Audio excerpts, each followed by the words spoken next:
What happens when a single cruel comment in a five-star restaurant echoes into the sterile silence of a billion-dollar boardroom? We've all felt the sting of being misjudged, of being made to feel small by someone who holds all the cards. But this isn't just a story about an insult. It's a story about the moment the tables don't just turn, they flip with the force of a hurricane. It's about the shattering collision of assumption and reality, where the person you dismiss today might just hold your entire future in their hands tomorrow. This is the story of Mirabel Kowalski, a waitress whose accent was mocked, and the day the man whose girlfriend mocked her had to beg for her approval. The ambient hum of Ethelgard was a carefully orchestrated symphony of quiet wealth. It was the sound of heavy silver cutlery kissing porcelain, the gentle slosh of a $2,000 Bordeaux being poured into a crystal glass, and the murmur of conversations that could shift stock prices or dissolve marriages. For the patrons, it was an escape. For Mirabel Kowalski, it was the front line. At 26, Mirabel moved through this world with a grace that belied the ache in her feet and the weight of her reality. She wore the restaurant's uniform, a tailored black dress, simple but elegant, like a suit of armor. Her dark hair was always pulled back in a severe, immaculate bun, and her focus was absolute. She could anticipate a diner's need for more water from across the room, describe the notes of a pouilly fuissé, with unfeigned expertise, and balance 3 sizzling plates on one arm, without a tremor. She was, by all accounts, an exemplary waitress. But there was one thing she couldn't hide. One part of her that didn't fit the polished aesthetic of Ethelgard, her accent. It was thick, unapologetically Polish, a melody of rolling R's and softened vowels that was a legacy of her childhood in Gdansk. She had arrived in New York with her parents at 16, full of dreams that the city had a way of grinding into dust. Her father's construction business had collapsed after a bad partnership, and a subsequent stroke had left him needing constant care. Her mother, a proud woman who once taught literature, now worked cleaning houses to make ends meet. Mirabel, meanwhile, was a ghost in her own life. By day, she was a final-year student at NYU, pursuing a double major in business administration and computer science on a patchwork of scholarships and loans. Her professors saw a quiet, intensely brilliant student who rarely spoke but consistently topped every exam. By night, she worked at Ethelgard, the punishingly long shifts and generous tips, the only thing keeping her family afloat and paying for her father's mounting medical bills. Her real life, the one that burned inside her, happened in the stolen hours between 2 a.m. and 5 a.m. Hunched over her laptop in their cramped Queen's apartment, the rhythmic click of her keyboard, a secret language of ambition. Tonight was a Tuesday, typically a slower evening, but Table 7 was an island of noise and entitlement in the calm sea of the dining room. It was the domain of Richard Davenport. Even people who didn't follow the tech world knew the name. Davenport Innovations had revolutionized data security with its Aegis protocol, making Richard a billionaire before his 30th birthday. He was handsome in a way that seemed almost unfair. Sharp jaw, thoughtful brown eyes, and an easy confidence that came from never having heard the word no. He was a regular, and usually a pleasant one. Distracted always on his phone, but polite. The problem wasn't Richard. The problem was his companion, Tiffany Hayes. Tiffany was a creature of Instagram, a meticulously curated collection of angles and filters. Her fame was built on showcasing a life of effortless luxury, a life entirely funded by Richard.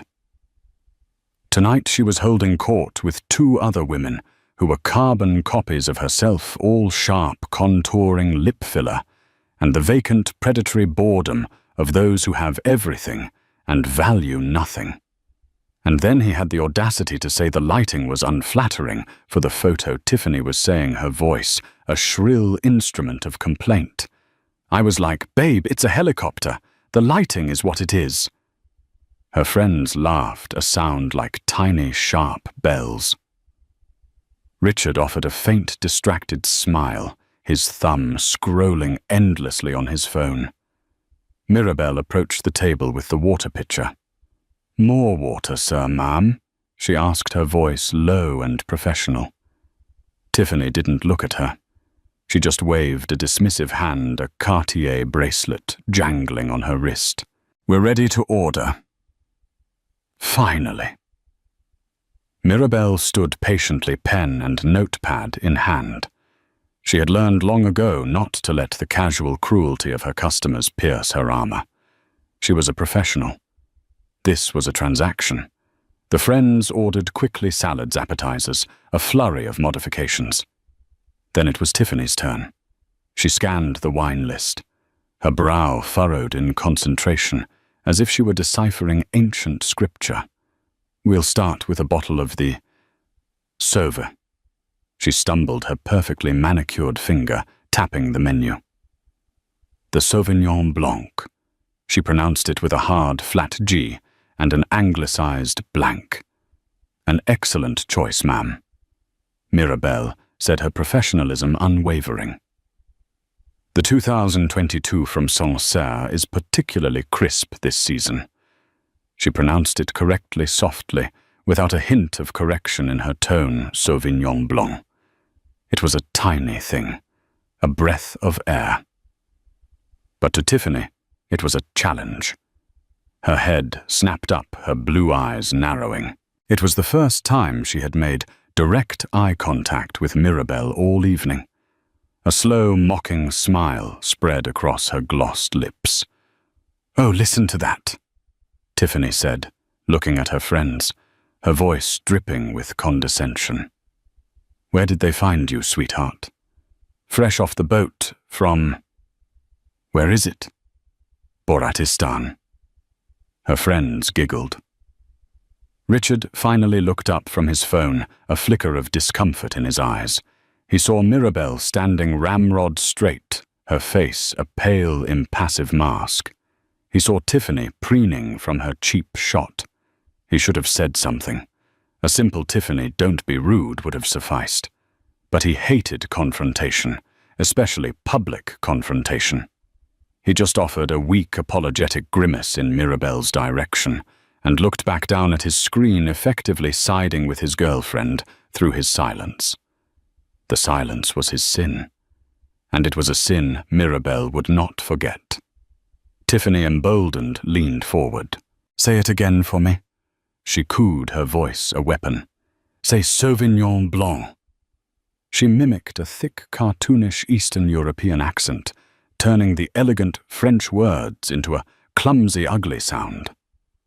Sauvignon Blanc. The two friends howled with laughter, this time loud enough to turn heads at the neighboring tables.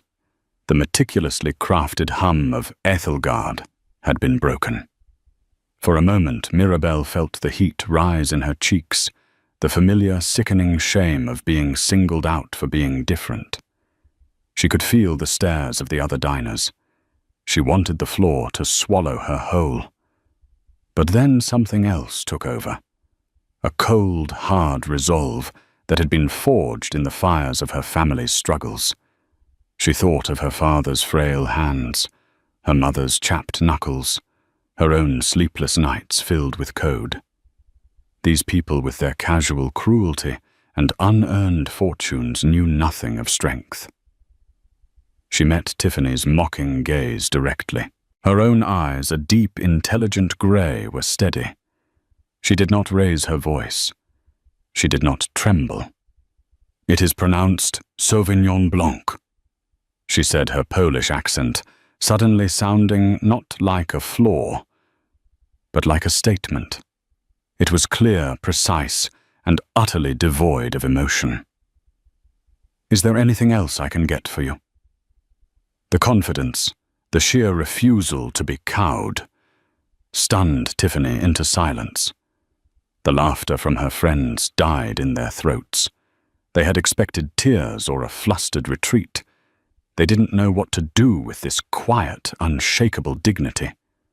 Tiffany scoffed, trying to regain control. "Whatever. Just bring the wine." Mirabelle gave a single, sharp nod. Of course. She turned and walked away, her back perfectly straight. She didn't rush. She didn't falter.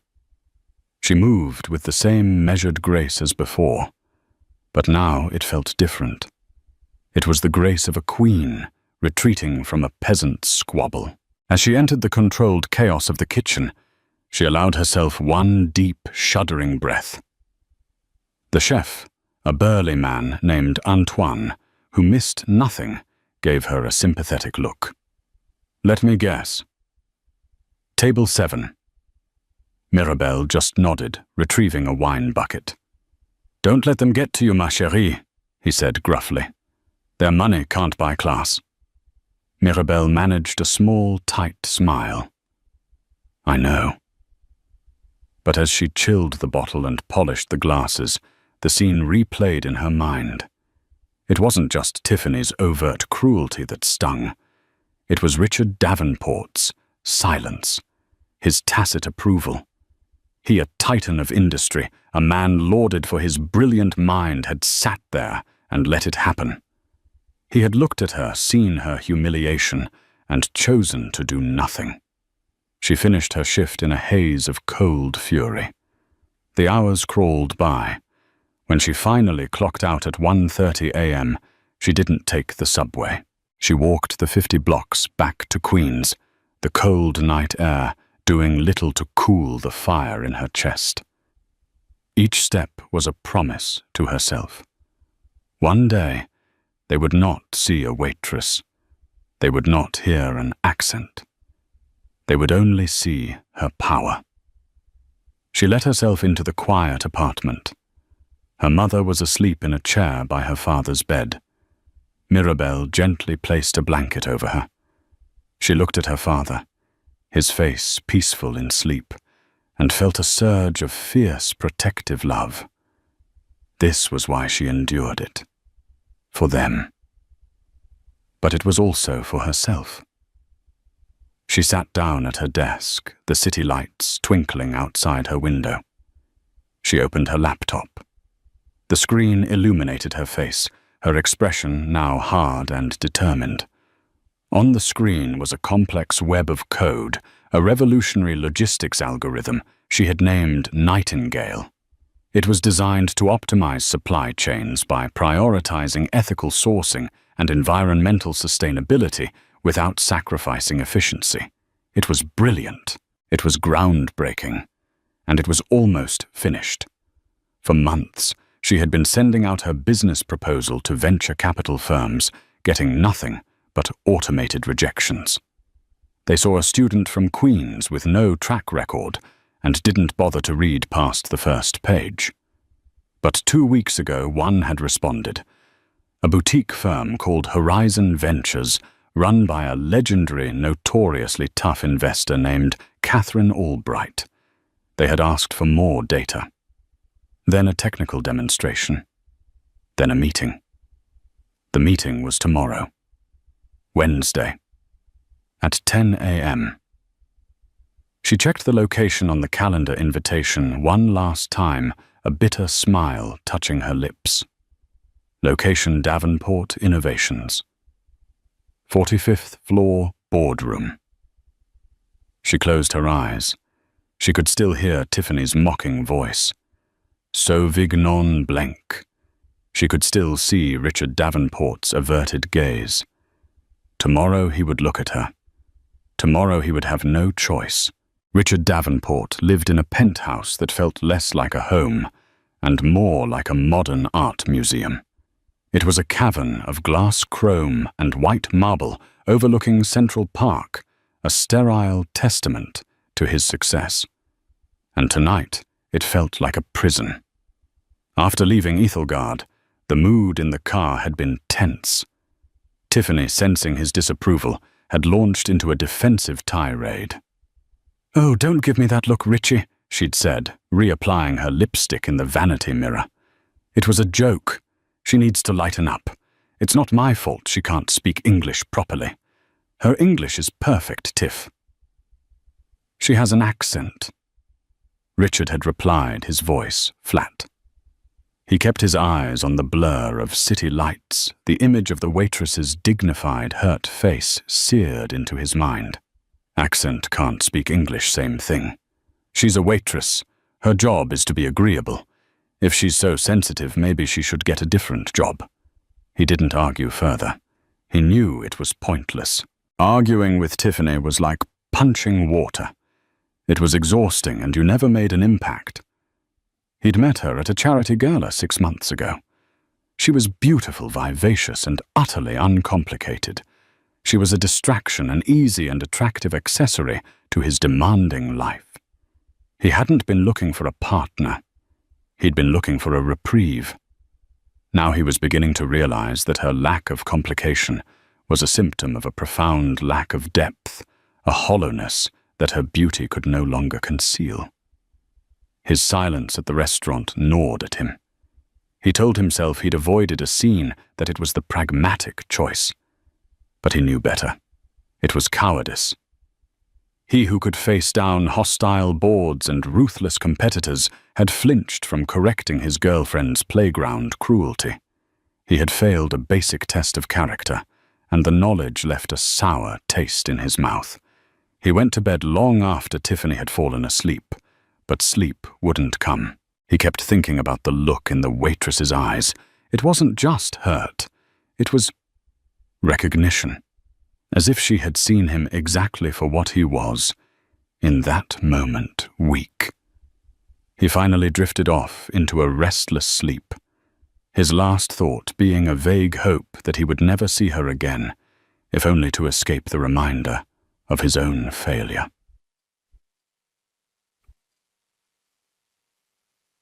Meanwhile, in a small apartment in Queens, Mirabelle Kowalski was preparing for war. She slept for exactly 2 hours, a disciplined, necessary shutdown of her mind and body. She woke at 4 a.m., the city still cloaked in darkness. The first thing she did was check on her parents. Her mother was now asleep in her own bed. Mirabelle adjusted her father's pillows and checked his vitals monitor, the soft, steady beep, a familiar comfort. She whispered, "Dzień dobry, tato." "Good morning, Dad," a ritual she never missed. Then she began her transformation. She showered, letting the hot water wash away the grime of the restaurant and the lingering humiliation of the night. She chose her outfit with the precision of a general selecting his uniform. It wasn't expensive, a simple charcoal grey pantsuit she'd bought at a consignment shop and had tailored to fit her perfectly. Underneath a crisp white silk blouse, her mother had given her one of the few nice things they'd managed to keep from their old life. She pulled her dark hair not into a waitress's bun, but into a low, elegant chignon. Her makeup was minimal, designed to enhance, not conceal. A touch of concealer for the dark circles under her eyes, a sweep of mascara to define her sharp gaze, and a neutral shade on her lips. When she looked in the mirror, the person staring back was not Mirabelle the waitress. It was Maya Kowalska, founder and CEO of Nightingale. The accent was still part of her, but today it would be a mark of her unique perspective, not a target for mockery. She spent the next few hours running through her presentation one last time, her laptop open on the small kitchen table. The algorithm was her masterpiece. Nightingale didn't just find the cheapest or fastest route for a supply chain. It cross-referenced data from dozens of sources, NGO reports on labor practices, satellite imagery, tracking deforestation, real-time carbon emissions data, and used machine learning to create logistical pathways that were not only efficient, but certifiably ethical and sustainable. For a major corporation, it was a PR dream, a shield against scandal, and as her financial models showed a source of long-term profitability in a world increasingly conscious of corporate responsibility. At 8:30 a.m., she kissed her sleeping mother's forehead and slipped out of the apartment. She took the subway, her briefcase clutched in her hand. She stood amongst the throng of mourning commuters, invisible, just another face in the crowd. But inside, she was a supernova ready to explode.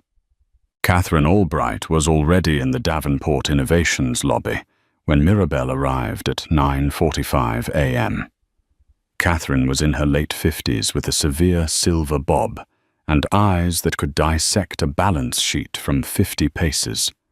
She was wearing a blood-red Armani suit, a splash of predatory color in the building's monochromatic lobby.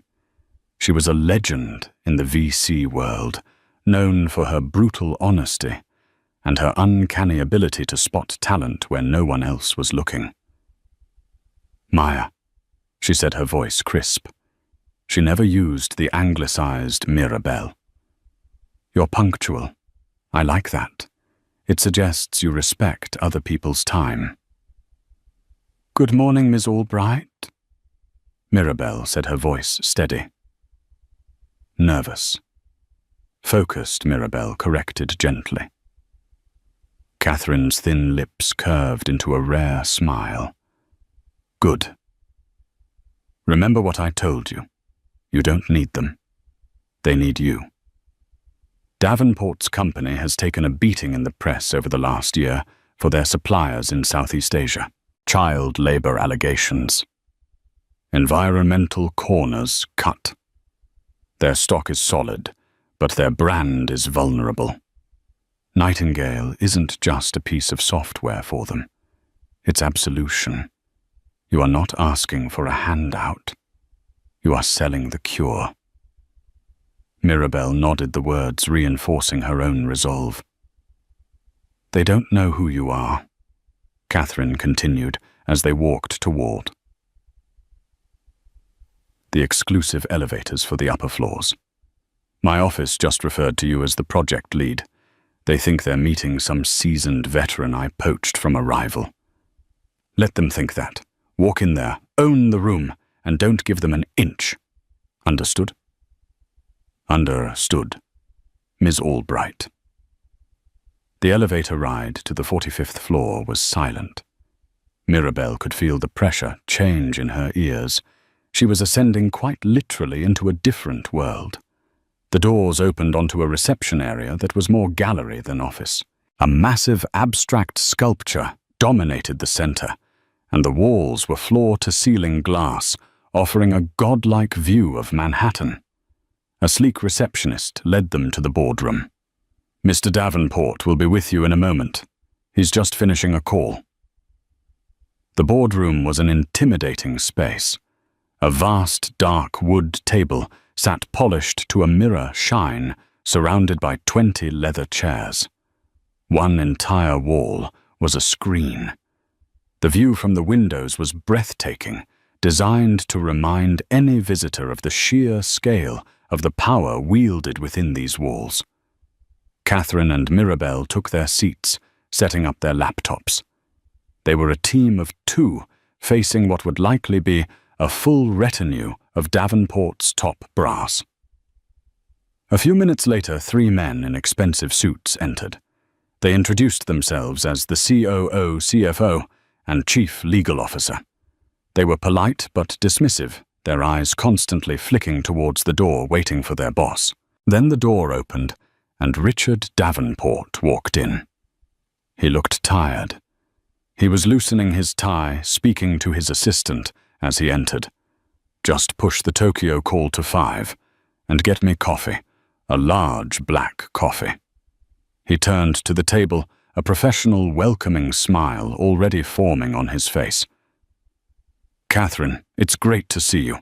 I've heard incredible things from my team about this Project Nightingale." We're very excited to finally meet the genius behind it." His eyes scanned the table. He nodded at Catherine, and then his gaze moved to the poised professional woman sitting beside her. And his world stopped. Time seemed to slow down. His professional smile froze, then melted away, replaced by a look of utter slack-jawed disbelief. The blood drained from his face. It was her. The waitress. The woman with the Polish accent. The woman his girlfriend had humiliated last night. The woman whose humiliation he had silently condoned. She was here, in his boardroom, wearing a suit that looked more commanding on her than his own did on him. Her hair was different. Her expression was different, but there was no mistake. It was her. The same steady, intelligent grey eyes that had met Tiffany's mockery with unshakable dignity were now looking at him across his own boardroom table. Mirabelle held his gaze. She did not smile. She did not smirk. Her expression was perfectly, terrifyingly neutral. She offered no flicker of recognition, no sign that she had ever seen him before in her life. It was a power move of such exquisite subtlety that it knocked the air from his lungs. Catherine Albright, oblivious to the personal drama unfolding, seized the moment. "Richard, gentlemen," she said, her voice cutting through the thick tension only Richard could feel. "Allow me to introduce the founder and architect of the Nightingale platform, Miss Maya Kowalski." Richard's COO, a man named Bob, stood up to shake her hand. "Ms. Kowalski, a pleasure." Mirabelle stood and shook his hand firmly. "The pleasure is mine, Mr. Peterson." Richard remained frozen in place, his mind a frantic, screaming mess. Waitress, accent, Tiffany. Oh God, he felt a wave of nausea. This couldn't be happening. It was some bizarre, stress-induced hallucination. But it was very, very real. Catherine was looking at him, an eyebrow slightly raised at his stunned silence. He had to say something. He had to function. He cleared his throat, the sound unnaturally loud in the quiet room. "Ms. Kowalski," he managed to say. His voice strained. "Welcome to Davenport Innovations." Mirabelle finally turned her full attention to him. She gave him a small, polite, and utterly impersonal nod. "Mr. Davenport," she said, her voice calm and clear. Her Polish accent was still there, the same accent from last night. But in this context, in this room, coming from this woman in a power suit who was being presented as a genius, it sounded different. It sounded authoritative, exotic, powerful. "Thank you for taking the time to meet with us," she said. He felt like he had been punched in the gut. She was acting as if they were complete strangers. The cold, professional courtesy was 1,000 times more damning than any accusation would have been. She was showing him in no uncertain terms just how insignificant their previous encounter was to her. She had already moved on. She was here to do business, and he was just another client. He sank into his chair at the head of the table, his mind reeling. His carefully ordered world had just been turned upside down, and the person who had done it was now coolly opening her laptop, ready to decide his company's future. The presentation began, but for Richard, the first 10 minutes were a silent movie played against the screaming soundtrack of his own shame. His mind was a feedback loop of panic. The waitress, the accent, Tiffany's mocking voice. My silence. He stared at Mirabelle, but he wasn't seeing a poised executive. He was seeing the ghost of his own cowardice from the night before. His team, however, was captivated. They knew nothing of the drama. They simply saw Maya Kowalski take command of the room.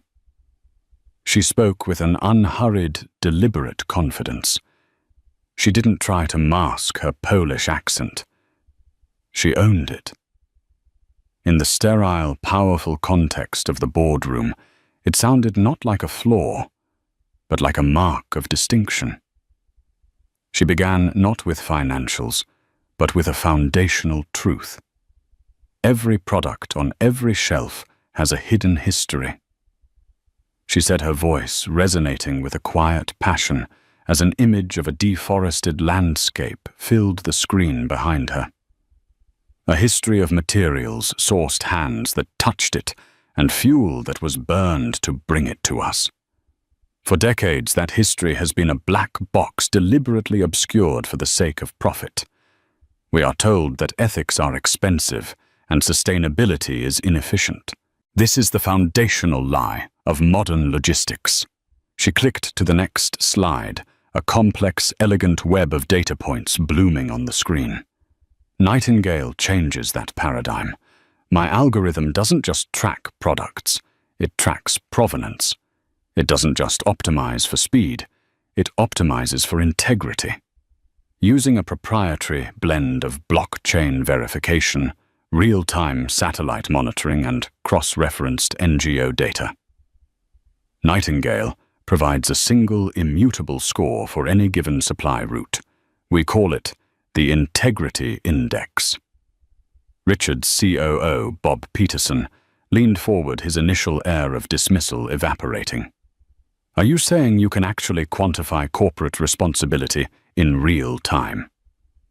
I'm saying I can give you a dashboard that will tell you with 99.8% accuracy if a subcontractor 3 levels down your supply chain is using child labor before it becomes a headline in the New York Times. Mirabelle stated, her gaze sweeping across the executives. The platform will then automatically suggest alternative pathways that maintain your integrity index above a preset threshold, while minimizing the impact on delivery time and cost. The CFO, a hawk-eyed man named Gerald, jumped in his tone, skeptical. That sounds impossibly ambitious. And expensive. What's the cost of integration? Mirabelle turned to him, a flicker of a smile on her lips. This was a question she was born to answer. The cost of integration is approximately 1/5 the average cost of a brand reputation crisis. However, our models project a 15% increase in long-term profitability for early adopters through 3 main avenues. She held up her fingers. 1. Premiumization. The ability to market your products as Nightingale certified allows for a higher price point. 2. Risk mitigation. You will virtually eliminate the risk of costly scandals and boycotts. And 3. Investor confidence. In a market pivoting hard towards ESG metrics, having the highest integrity index in your industry makes you a magnet for capital. It was at that moment Richard finally snapped out of his personal hell. He was a businessman above all else, and what he was hearing was not just brilliant, it was revolutionary. He had spent the last year in damage control over a supplier scandal. This woman, Ms. Kowalski, wasn't just offering a solution, she was offering a fortress. He looked at the flawless logic of her financial models, the sheer genius of her technical architecture. The woman he had dismissed as a simple waitress was a visionary. The realization hit him with the force of a physical blow. His judgment had been so catastrophically, insultingly wrong. He had looked at her and seen a uniform and an accent. He had been as blind and as shallow as Tiffany. The final part of the presentation was a live demonstration. Mirabelle pulled up a hypothetical company and with a few clicks ran the Nightingale analysis. Red flags popped up across the map. Labor abuses, environmental violations. Then she clicked one more button. The algorithm whirred and in a stunning visual display, the logistical map reconfigured itself. Red lines turned green as new ethical suppliers and cleaner shipping routes were phased in. A new streamlined and profoundly ethical supply chain emerged. A stunned silence fell over the boardroom. Bob Peterson let out a low whistle. "My God," he whispered. "This is the Holy Grail." Catherine Albright, who had been watching with immense satisfaction, sat back in her chair. "Richard, gentlemen," she said, smoothly, seizing the moment. "We are presenting you with an opportunity. Maya is the sole owner of the Nightingale IP. Horizon Ventures is providing the seed capital. We are offering Davenport Innovations the chance to be our foundational client and a minority stakeholder. We believe a 10% equity stake in Nightingale in exchange for a $30 million capital injection would be a suitable arrangement." The room buzzed. 30 million was significant, but for 10% of something this groundbreaking, it was a steal. Richard knew it. Catherine had deliberately underpriced it to spark a fire.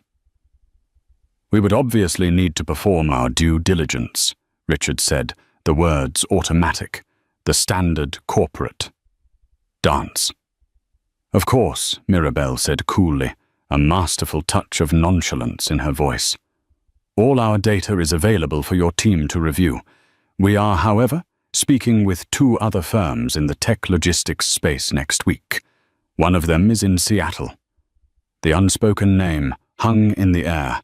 Amazon. It was a perfect bluff, whether it was true or not. She was creating urgency. She was in complete control. The meeting concluded with promises of swift follow-ups.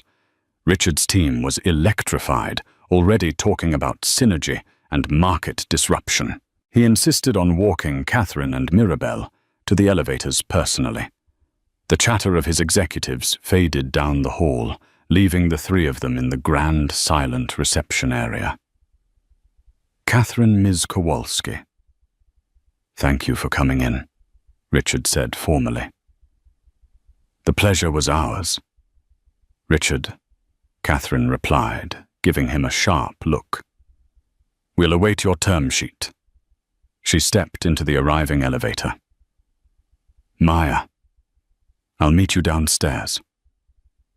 The doors began to close, leaving Richard and Mirabelle alone for a few excruciating seconds. The professional facade between them felt paper-thin. This was his chance. He had to say something.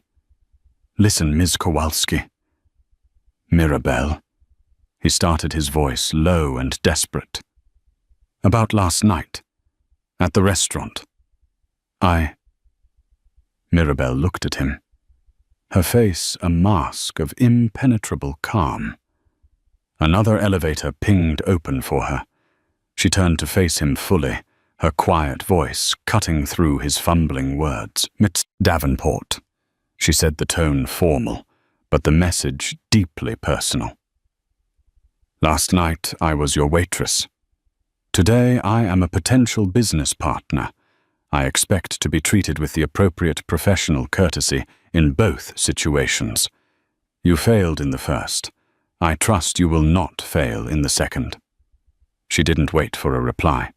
She stepped into her elevator, her back straight, her head held high. Just before the doors slid shut, she delivered her final devastating assessment, her voice soft, but the words landing like daggers. "What your girlfriend said, what you allowed her to say.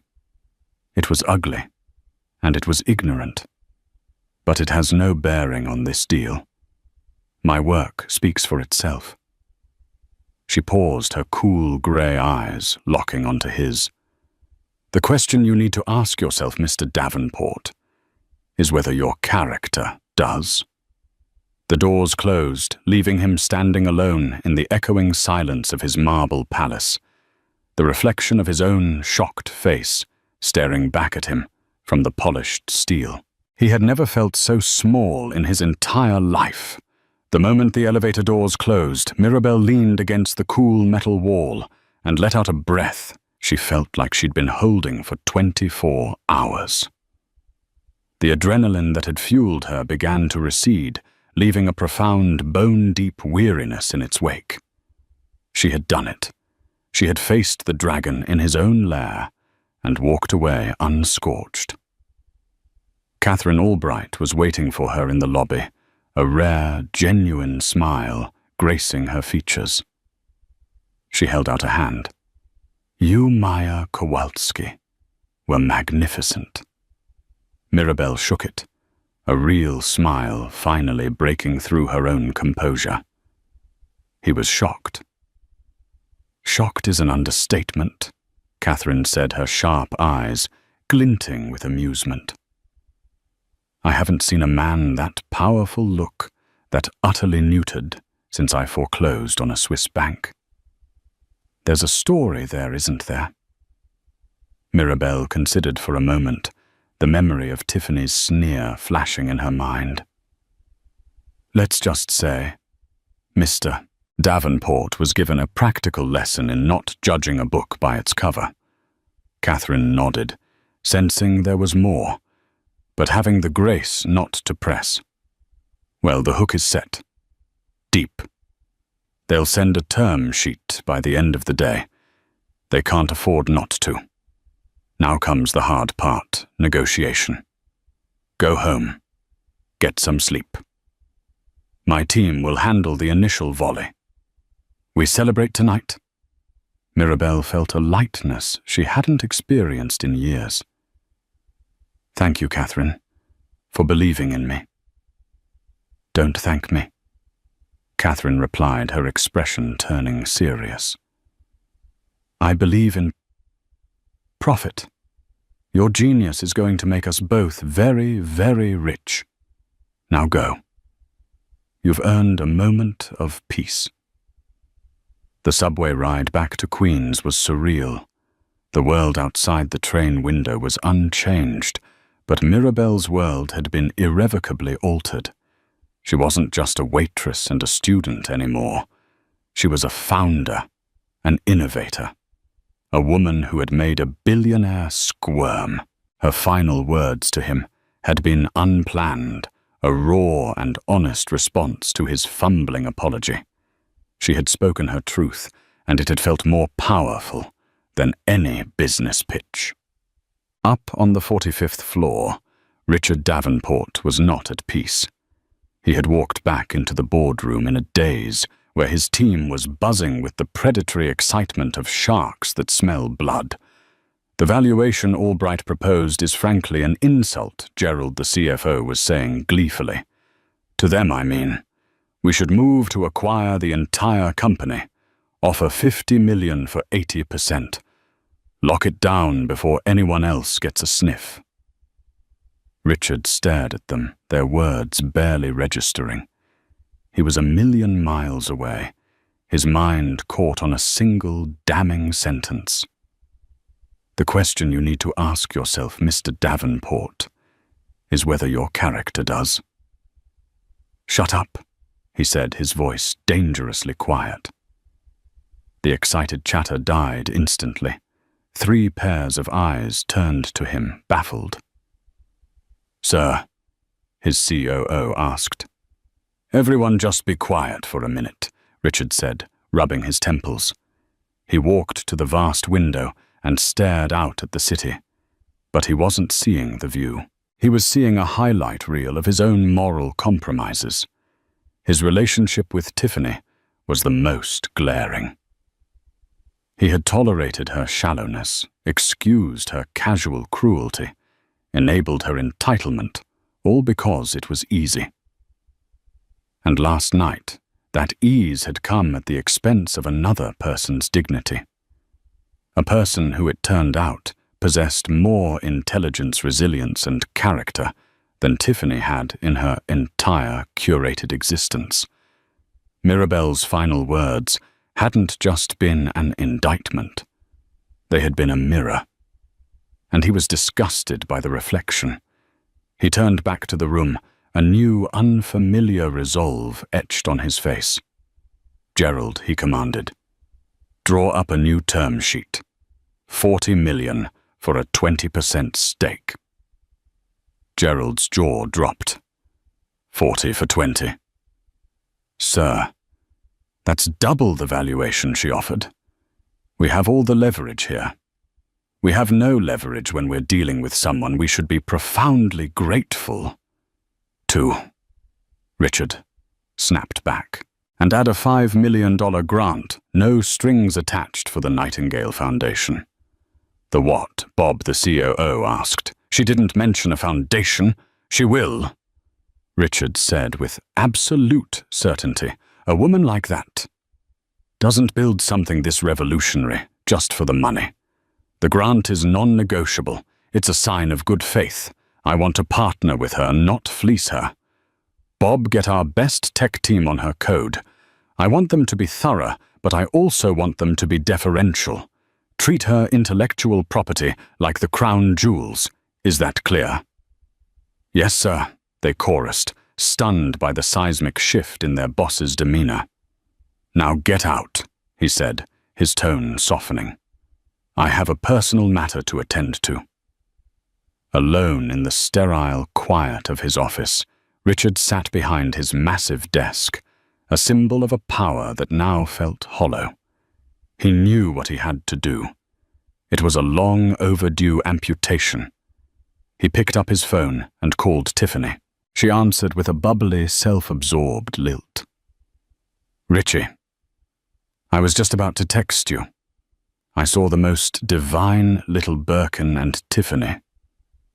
"We need to talk," he cut in his voice, flat and cold. Her tone shifted instantly. "What's wrong?" "You sound weird." "I'm ending it," he said, tearing the bandage off in one clean motion. "I'm ending things between us." There was a beat of stunned silence, then a sharp, incredulous laugh. "What is this about last night? Don't be so dramatic. It was just some stupid waitress." "No," Richard said, his voice hardening. "She wasn't just some stupid waitress. Her name is Maya Kowalski, and she is the founder of a tech company that I am about to invest $40 million into. She was in my boardroom this morning." The silence on the other end was absolute heavy, with the sound of a world view collapsing. That's impossible," she finally stammered. "She's a liar, a con artist. She's trying to trick you, Richie. The only person who has been dishonest is me." "Richard," confessed the words tasting like ash. "By pretending that this relationship was something it wasn't. By pretending I didn't see your cruelty. Last night wasn't an isolated incident, Tiff. It was just the first time I was forced to really look at it. And it made me look at myself. I don't like the person I am with you." "The person you are with me," she shrieked, her voice pitching high with panic and fury. "I made you relevant. Before me, you were just some boring tech nerd. I got you on magazine covers. You got me into parties," he corrected calmly. "She is getting my company into the future. There's a difference. So that's it. You're dumping me for some immigrant waitress with a funny accent." The words were meant as a final venomous insult, but they landed with pathetic desperation. "I'm dumping you because you mocked that woman's accent," Richard said, his voice laced with ice. "And because I sat there and let you. It's over, Tiffany. My assistant will arrange to have your things sent over. Have a good life." He hung up before she could unleash the scream he knew was coming. He then pulled out a sheet of his personal stationery. An email wouldn't suffice. This required more. He began to write not as a CEO to a potential partner, but as a man offering an unvarnished apology to a woman he had wronged. He didn't ask for forgiveness. He just hoped to prove that her words had in fact meant something. Humiliated and enraged, Tiffany Hayes did what she did best. She weaponized her platform. That evening, she went live on Instagram to her 2.3 million followers. With expertly produced tears streaming down her face, she spun a lurid tale of betrayal. She painted herself as the devoted girlfriend, blindsided by a ruthless social climbing predator. This woman, she pretended to be a poor, innocent waitress. Tiffany sobbed into her phone's camera. She stalked Richie, found out about his business, and cooked up this elaborate scheme to trick him. She's using her sob story to steal my life. She never used Mirabelle's name, but her description was viciously precise. This Polish girl with the thick accent. The internet exploded. The comments section became a cesspool of speculation and vitriol. Within an hour, #WaitressGate was trending. At that exact moment, Mirabelle was having a quiet, celebratory dinner with her mother and Catherine at a small, unassuming Polish restaurant in Greenpoint, a place that smelled of home. She felt a profound sense of peace. For the first time, the future felt bright. Then her phone began to buzz, and then Catherine's, and then her mother's with a text from a worried cousin. "Don't look at it," Catherine commanded, her face instantly grim as she scanned a headline on her own screen. "It's a classic smear campaign. She's trying to discredit you before the deal is even announced." But it was too late. Mirabelle had already seen it. Billionaire Davenport dumps. Influencer for mystery waitress. Is Davenport Innovations being conned by an immigrant scammer? The joy from her triumph vanished, replaced by a cold dread. Her story was being twisted into something ugly and unrecognizable. "What do we do?" Mirabelle asked, her voice trembling for the first time that day. Catherine's eyes were cold as steel. "We do nothing. We remain silent and professional." She took a sip of her wine, her gaze distant. "Tiffany has just handed Mr. Davenport a shovel. Let's see if he uses it to dig his own grave or to build a bridge." The digital firestorm Tiffany ignited was more intense than she could have imagined. By morning, #WaitressGate was the #1 trending topic. Tiffany's tear-streaked, victimized narrative had gone viral, painting Mirabelle as a predatory immigrant social climber. The story was seductive, and the internet devoured it. News outlets, smelling blood, began plastering Mirabelle's student photo next to paparazzi, shots of Tiffany turning her life into a cheap, ugly soap opera. For Mirabelle, the joy of her victory curdled into a familiar, sickening dread. Her phone buzzed with hateful messages. She had fought her way out of the box society had put her in, only to have a new one plastered with lies built around her. In the 45th floor war room of Davenport Innovations, Richard's PR team was in full panic mode. The company's stock was taking a hit, and the board was demanding action. "You have to cut her loose," urged Lena, his head of crisis management. "Issue a statement. Frame it as being misled. Distance yourself from her completely. It's the only way to save your reputation." The room looked at Richard, expecting him to take the pragmatic route. But Richard was thinking of Mirabelle's unshakable dignity, of the casual cruelty she had endured, and of his own shameful silence. He had failed her in private. He would not fail her in public. "No," he said, his voice quiet, but laced with cold iron. "I'm not cutting her loose. I'm doing the opposite." He stood, his decision made. "Lena, clear the main atrium. I want a press conference at 2 p.m. Invite everyone. The Wall Street Journal. The gossip blogs, all of them. I want everyone who is writing this story to be in that room." He spent the next few hours not with spin doctors, but with his lawyers. He wasn't crafting an excuse. He was accelerating a deal. The due diligence on Nightingale was complete, and it was in the words of his head engineer, flawless. He instructed his team to finalize the contracts on the terms he'd offered. He was going to turn a PR crisis into a landmark business announcement. He made one final call to Catherine Albright, outlining his plan and making a single non-negotiable request. At 2 p.m., the atrium was a media circus, a frenzy of camera flashes and shouting reporters anticipating a juicy scandal. Richard Davenport walked onto the stage alone, a figure of calm resolve amidst the chaos. The room fell silent as he stepped to the podium. "Good afternoon," he began.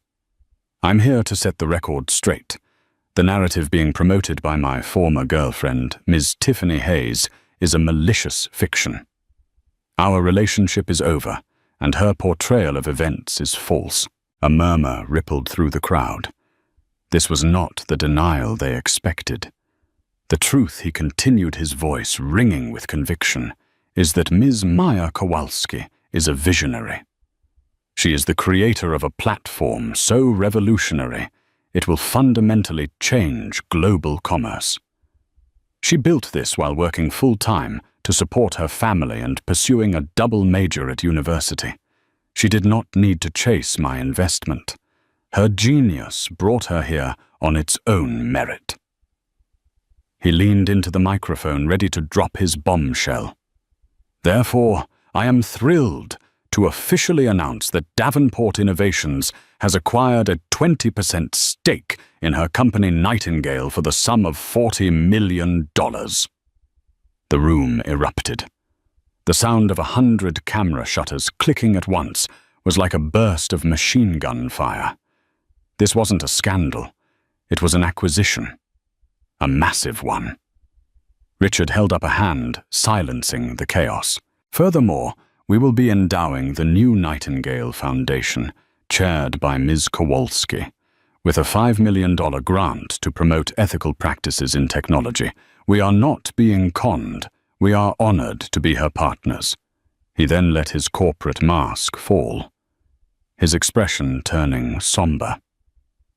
"Finally, regarding the incident at the restaurant, what happened is that my former girlfriend mocked Ms. Kowalski's accent in an act of ugly, classless bigotry. My greatest regret and my personal shame is that in that moment I was silent. For that, I have apologized to Ms. Kowalski privately, and I apologize to her now publicly. Her dignity was absolute.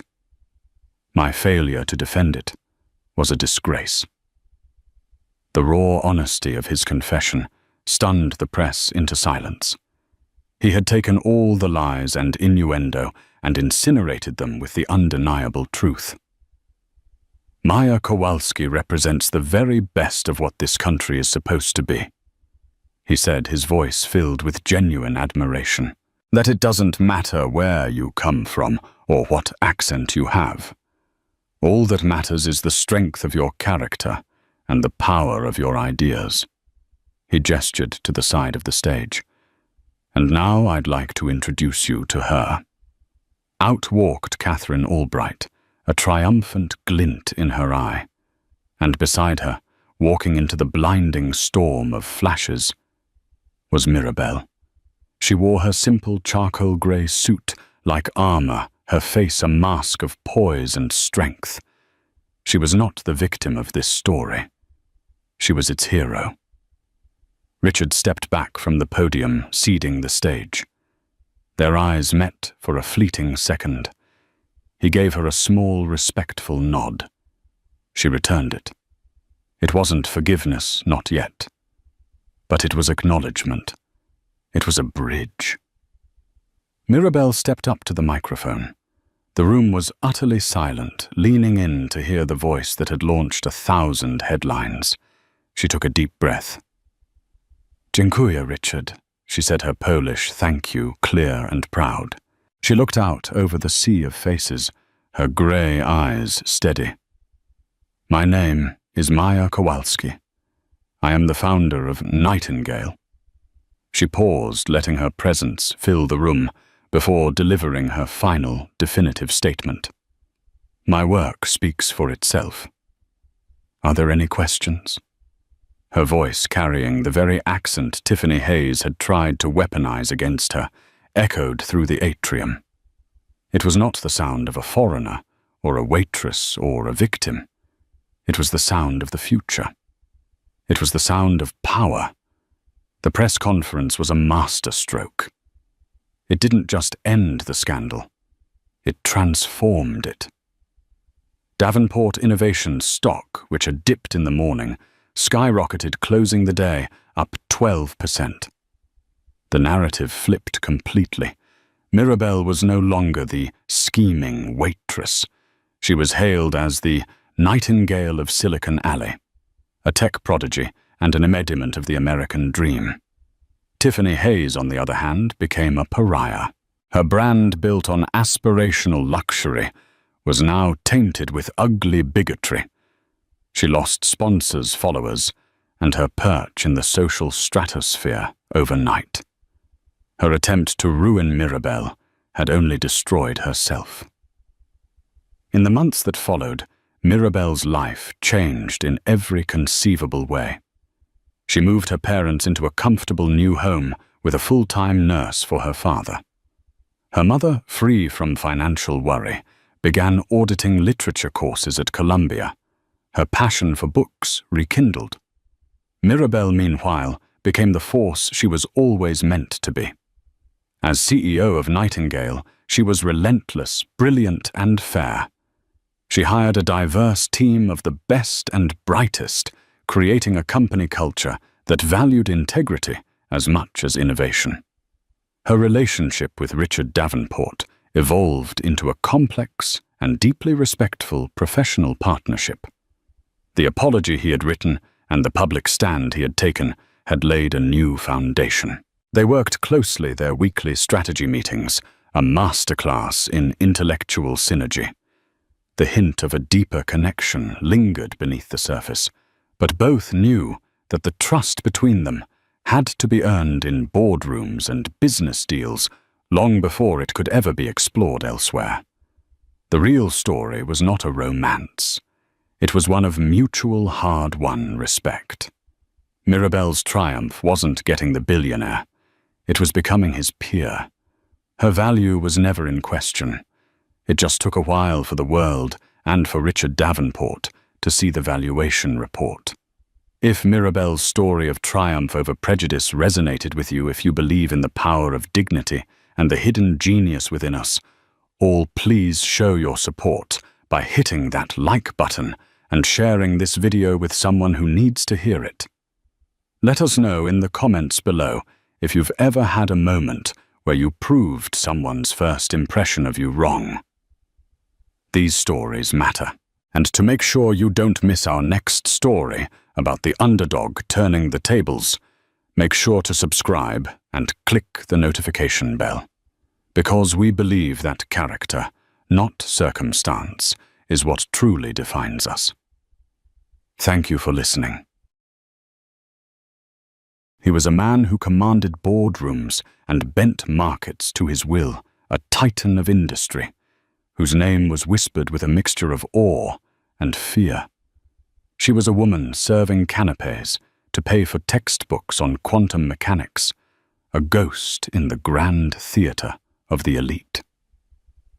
On a rain-slicked Tuesday night at one of New York's most exclusive restaurants, these two worlds didn't just meet, they collided. A spilled glass of priceless Chateau Margaux became the catalyst for a chain of events no one could have predicted. It's a story about power intellect, and the moment a rude billionaire learned that the most valuable assets can't be bought, and sometimes the quietest person in the room is the most powerful one of all. The air in Ethelred's on Park Row was thick with the scent of money and truffle oil. It was a cathedral of modern cuisine where conversations were conducted in hushed, important tones, and the clinking of cutlery was a delicate symphony. For Sophie Walsh, it was just another 8-hour shift on her feet. Her mind, usually occupied with complex astrophysical equations and the maddening intricacies of stellar nucleosynthesis, was focused on the mundane keeping water glasses full, remembering who ordered the scallops and maintaining the practiced invisible smile of a professional waitress. Her life was a study in contrasts. By day, she was a scholarship student at Northwood University, wrestling with concepts that stretched the very fabric of reality. By night, she wore a starched black uniform and navigated the orbits of New York's financial elite, earning the tips that paid for her rent and ramen noodle dinners. She was good at her job because she was a keen observer, a skill honed by staring at distant galaxies. She could read a table's mood from a dropped shoulder or a tightened jaw, predicting their needs before they were spoken. Tonight, Table 7 was a supernova waiting to happen. The man at its center was Declan Rutherford. Even if you didn't know his name, you knew his type. His suit was a bespoke creation from Savile Row that probably cost more than her entire year's tuition. His watch, a Patek Philippe, was a subtle but potent declaration of his status. He wasn't loud or boisterous. His power was a quiet, crushing gravity that pulled all the attention in the room towards him. He radiated a cold, intense energy, his jaw tight as he intermittently glanced at his phone, his thumb swiping with brutal efficiency. His two dinner companions sat in nervous silence, picking at their food like birds near a predator. Sophie had been warned about him by the manager, Mr. Dubois. Table 7 is Mr. Rutherford.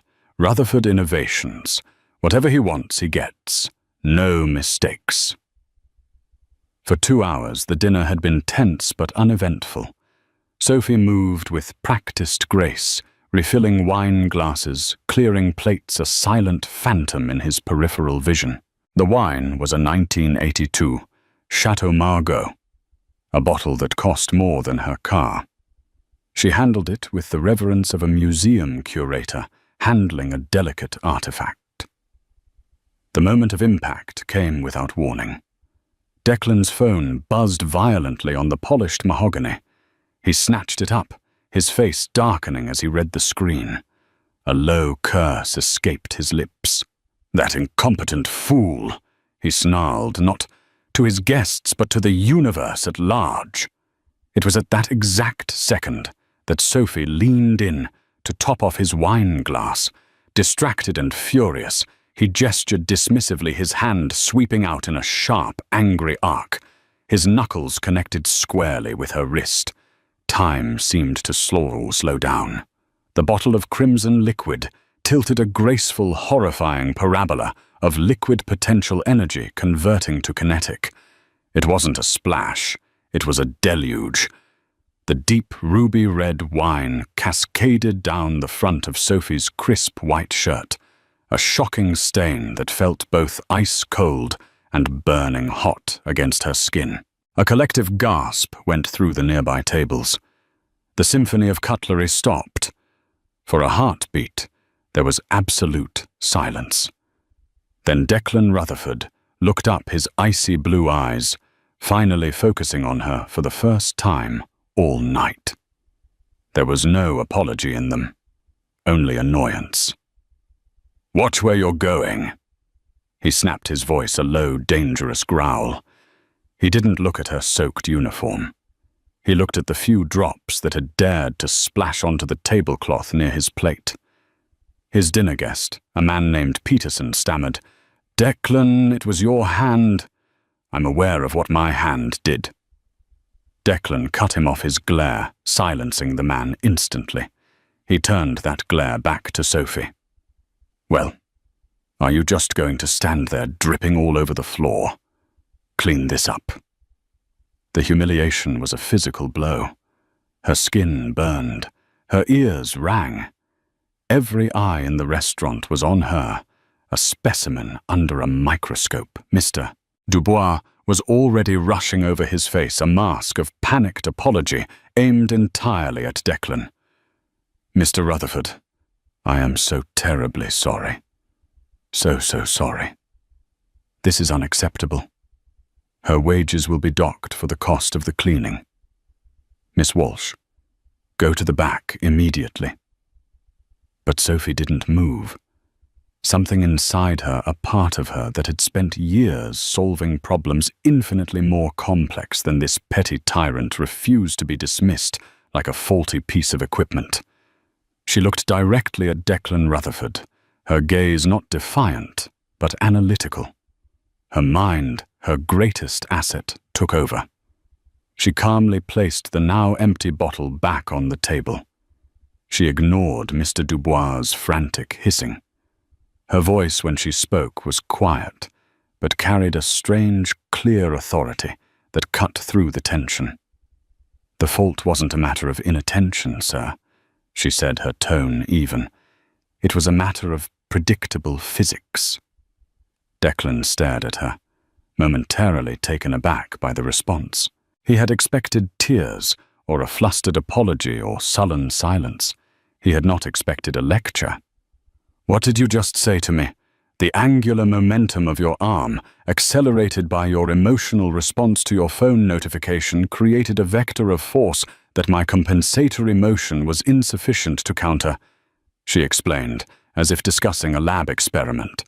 Given the viscosity of the fluid and the gravitational pull, the resulting spill pattern was inevitable. It wasn't carelessness. It was cause and effect. A stunned silence fell over the table. Peterson's fork was frozen halfway to his mouth. Declan Rutherford looked at her as if she had just started speaking in ancient Greek. His anger was being replaced by a baffling sense of confusion. Sophie picked up a clean linen napkin. She then took a pen from her apron pocket. On the pristine white cloth, she began to write. Not words, but an equation. A short, elegant string of symbols. It was a differential equation, modeling chaotic motion, a little piece of the complex theories she worked on in her spare time. It was a purely instinctive act of defiance, a way of communicating in the only language she felt truly powerful in. She placed the napkin on the table next to his plate. A simple predictive model, she said softly. Perhaps you can use it to anticipate future accidents. With that, she turned her back straight and walked away from the table, leaving behind a stunned billionaire, two bewildered guests, a horrified manager, and a napkin that held more than just a mathematical formula. It held a challenge, and Declan Rutherford had never in his entire life backed down from a challenge. The walk to the staff locker room was the longest of Sophie's life. The adrenaline that had sharpened her mind and steadied her voice began to recede, replaced by a cold, trembling dread. What had she just done? She hadn't just talked back to a customer. She had talked back to the customer. A man who could probably buy the entire city block and have it bulldozed for a parking lot if he felt like it. Her co-worker Brendan, a perpetually cheerful drama student, met her by the lockers, his eyes wide. "Soph, are you insane? I heard everything. The entire dining room is buzzing. Predictable physics." "Who says that?" "I did, apparently," Sophie mumbled, peeling off the soaked, stained shirt. The wine had seeped through to her skin, cold and sticky. She felt profoundly violated. "Dubois looks like he's about to have a stroke," Brendan continued, handing her a spare uniform shirt. "He's probably composing your termination letter on a cocktail napkin right now. But man, you should have seen Rutherford's face. It was like a computer trying to process a paradox." Sophie sank onto a bench, her head in her hands. "I don't know why I did it, Bren. He was just so dismissive. Like I wasn't even a person. Like I was just an obstacle. And the equation, God, that was so stupid." "No, it was epic," Brendan insisted. "It was like something out of a movie. The brilliant, underestimated heroine puts the arrogant tycoon in his place with the power of math. Sophie couldn't share his enthusiasm. She was thinking about her rent, her tuition payment that was due next month, the looming cost of new textbooks. Ethelred's paid well for a waiting job, and she couldn't afford to lose it. She had just jeopardized her entire, fragile stability for a moment of intellectual pride. As predicted, Mr. Dubois fired her before she could even clock out. He was apologetic, but firm. "I have no choice, Sophie. Mr. Rutherford is one of our most important patrons. We can't risk offending him. I'm sorry." He didn't sound sorry. He sounded scared. Walking home through the damp New York streets, the city lights blurring through her tired eyes, Sophie felt the full weight of her actions crush her. She lived in a tiny fifth-floor walk-up in a neighborhood that was generously described as up and coming. Her apartment was less a home and more a library with a bed in it. Stacks of books on theoretical physics, astrophysics and computational modeling covered every available surface. Her prized possession was a second-hand, high-powered telescope she'd saved for 2 years to buy crammed awkwardly into her single window. It was her escape, her portal to a universe that was vast, orderly, and made sense in a way her life on Earth often didn't. Tonight, that universe felt very far away. Meanwhile, back at Ethelred's, Declan Rutherford was still staring at the napkin. The dinner had ended abruptly.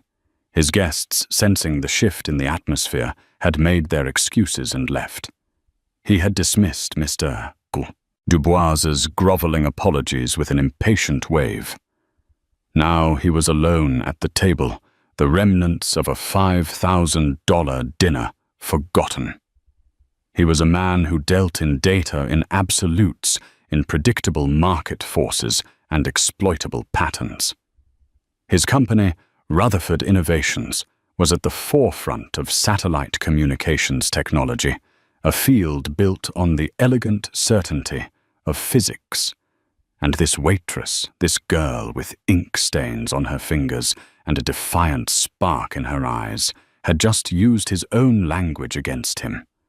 He wasn't an idiot. He had a degree in aerospace engineering from MIT. He recognized the notation on the napkin. It wasn't just random scribbles. It was a legitimate, albeit simplified model for chaotic dynamics. It was witty, it was insolent, and it was brilliant. But it wasn't just the equation that haunted him. It was her composure. The way she had analyzed the situation with such detached clarity in the face of his raw, unchecked anger. No one stood up to him like that. His employees feared him. His rivals respected him, and the world fawned over him. No one had ever looked him in the eye and calmly explained that his temper tantrum was a predictable variable. His mind flashed back to a snippet of conversation he'd had on the phone just before the spill, a conversation about the very problem that was consuming his company. They were losing a multi-billion-dollar contract because the guidance systems on their new satellite network, the Helios constellation, were failing. The satellite's orbits were decaying unpredictably, minute deviations that were compounding over time, making their communication links unreliable. His top engineers, the best minds money could buy, were stumped. They blamed solar flares, gravitational anomalies, a dozen unpredictable factors. They called it unavoidable stochastic interference.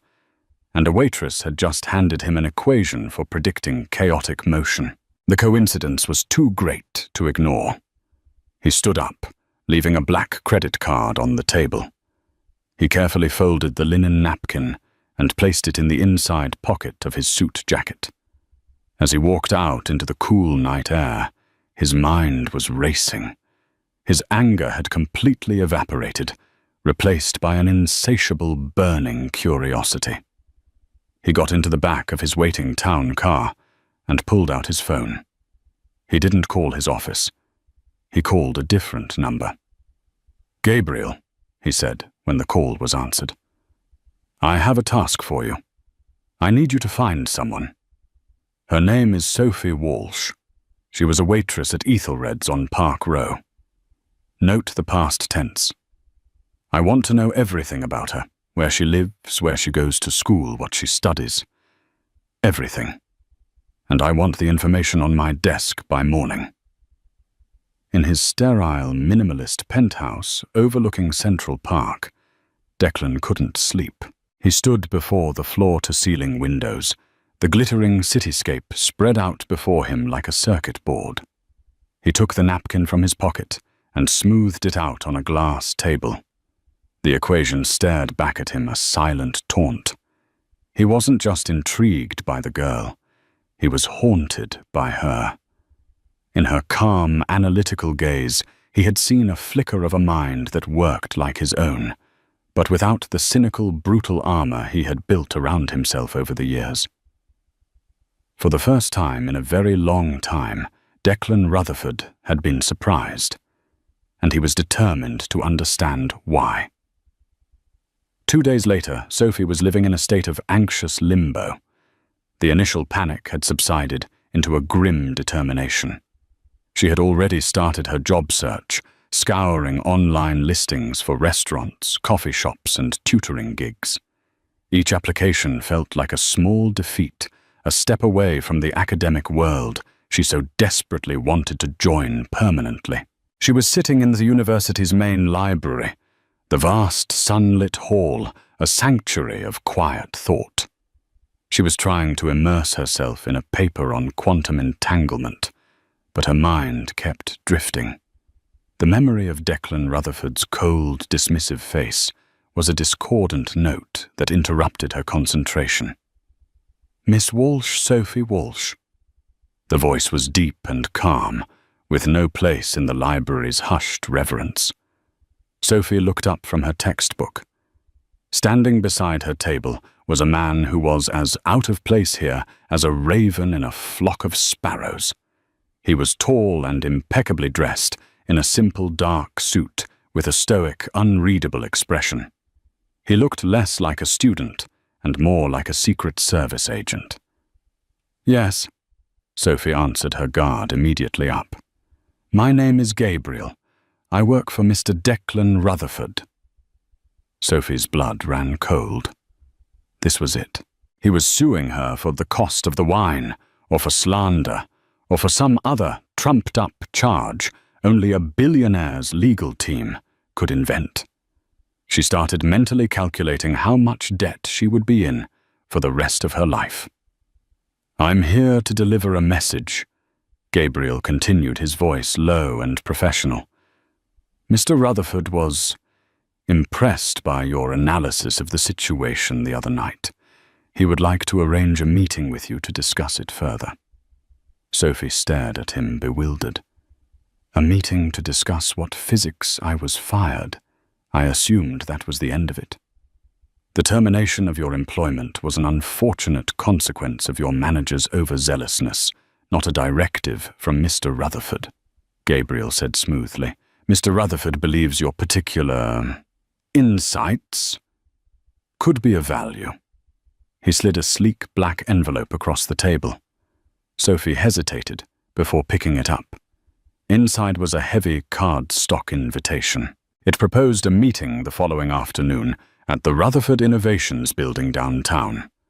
At the bottom, a line was typed in small, crisp font. "A consulting fee of $5,000 will be provided for your time contingent on the signing of a non-disclosure agreement."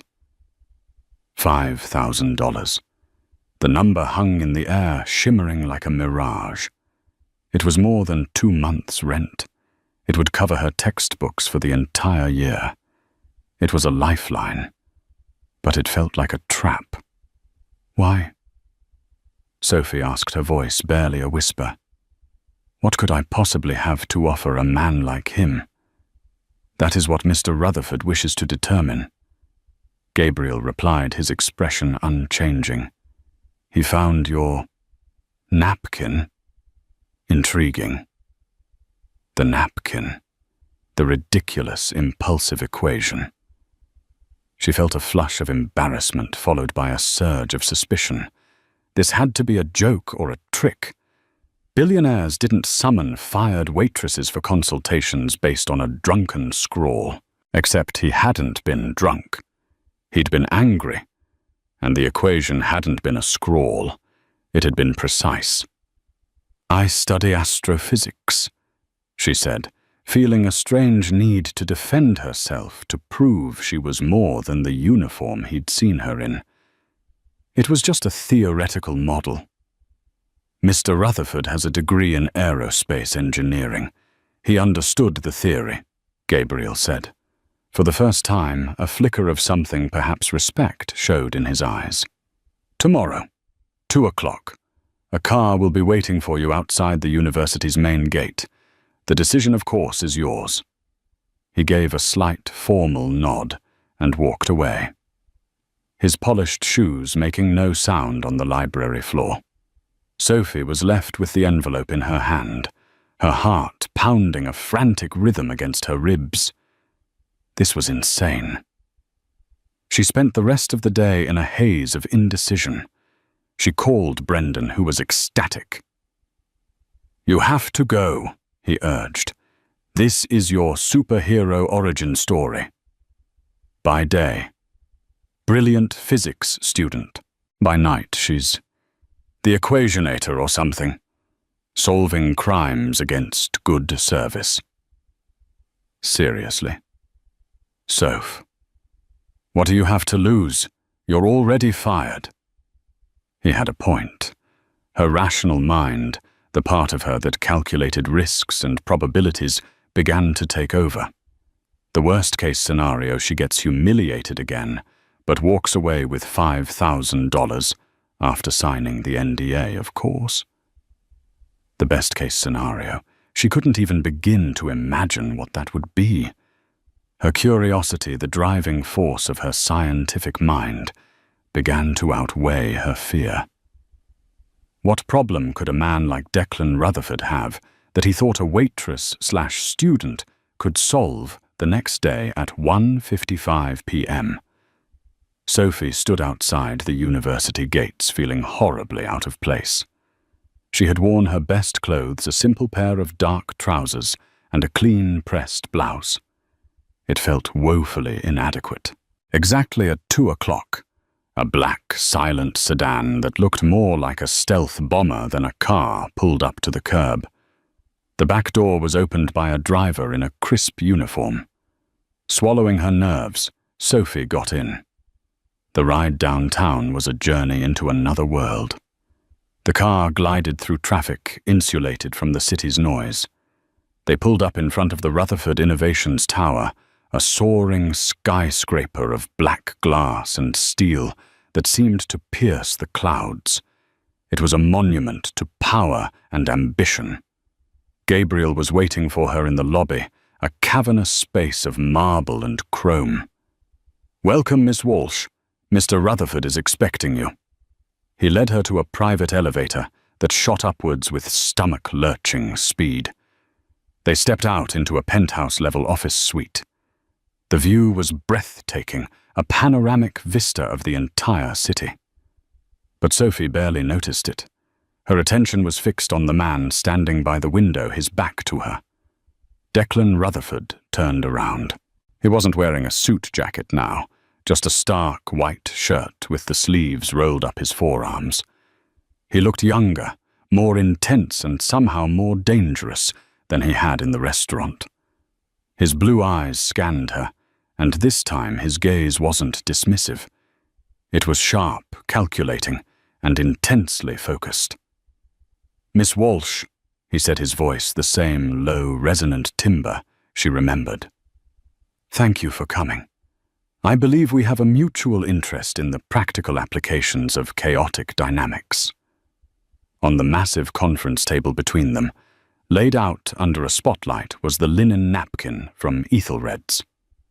The conference room felt less like an office and more like a command center.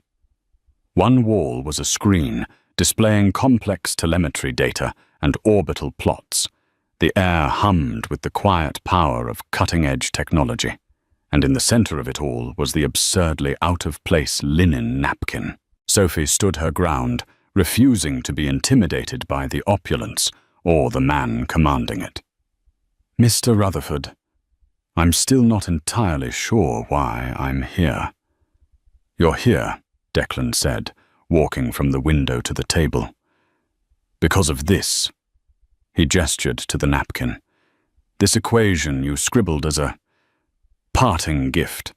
It's a model for predicting behavior in a non-linear system, correct? A very basic one, yes?" Sophie confirmed, her voice steady. "It's a foundational concept in chaos theory. My engineers, the ones I pay millions of dollars a year, keep telling me that the orbital decay of my new Helios satellite constellation is unpredictable. They use words like stochastic and random. They've given up on prediction and are focusing on correction, which is inefficient, costly, and failing." He said, his words clipped and precise. He pointed to the screen, which now showed a simulation of dozens of small satellites. A few of them, colored red, were slowly drifting from their ideal orbital paths. "They're looking at the problem from the wrong perspective," Declan continued, his eyes fixed on her. "They see chaos and throw up their hands. You saw chaos and you wrote an equation. Explain that." The pieces clicked into place for Sophie. This wasn't about the spilled wine. This was a test. A very strange, very high-stakes job interview. She took a deep breath. "They're not wrong, exactly. In a truly chaotic system, you can't predict the long-term state with perfect accuracy.